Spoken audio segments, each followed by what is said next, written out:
she walked across the bridge with her daughters. And when I think often about why we're doing this, I think about you and your family and your children. And we are all here and we'll be here for you in the future. And I just wanted to say thank you for traveling from West Virginia. And I got permission to share this, but Jerry has a tattoo of the Brooklyn Bridge on her ankle, which may make her our coolest marcher today. Thank you so much for being here, Jerry.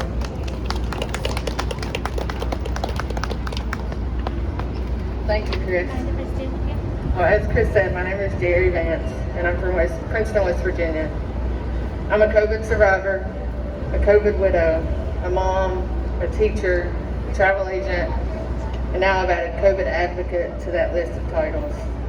I lost my husband, James D. Vance, on January the 1st, 2021. He drove himself to a local hospital on December the 7th after testing positive 3 days earlier on December the 4th, 2020.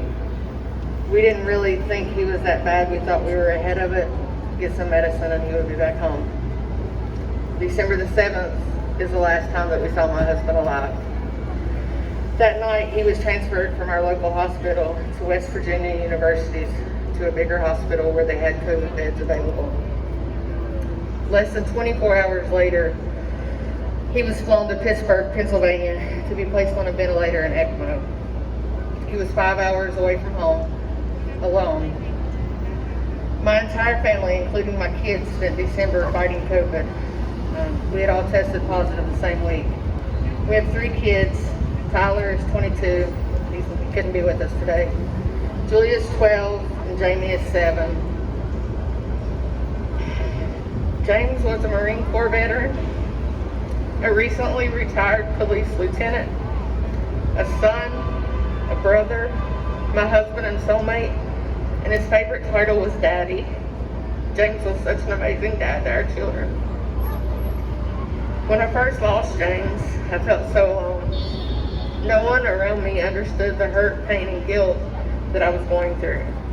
A loss to COVID seems to add layers of hurt when everywhere you turn, people are calling it a hoax or making jokes about it. Watching your kids lose their Superman will rip your guts completely out.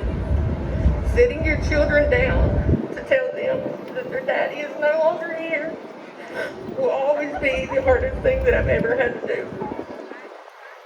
The guilt of my husband lying alone in a hospital so far away from home for 25 days still haunts me to this day. In our 16 years together, we had never been apart for more than 3 days. 2 weeks into my widowhood journey, some friends noticed a segment on CNN about survivor groups and COVID groups on Facebook.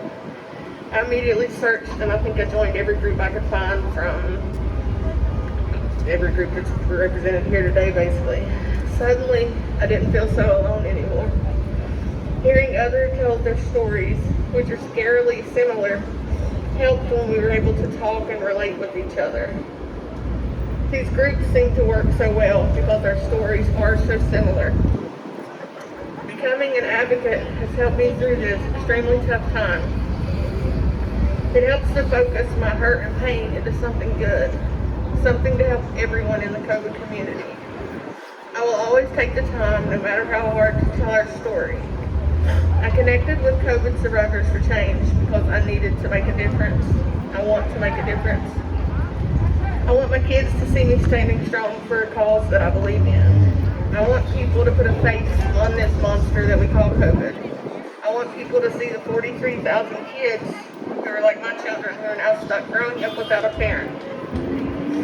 I want people to see that it isn't just elderly people or pre-existing conditions. Healthy 52-year-old men who are in great shape can be a victim and leave their families behind despite how hard they fight to come back home. 52 days after losing James, we also lost my mother-in-law, Rennie Vance, to COVID. James was an amazing, selfless family man who dedicated his entire life to serving others. With him being a police officer, we had sacrificed a lot of family time that we can never get back. He won't ever get to see his kids grow up, get married, or become a grandparent. His life mattered, and we deserve more time. I promise to never quit telling our story or making sure that James is remembered. I love and miss you so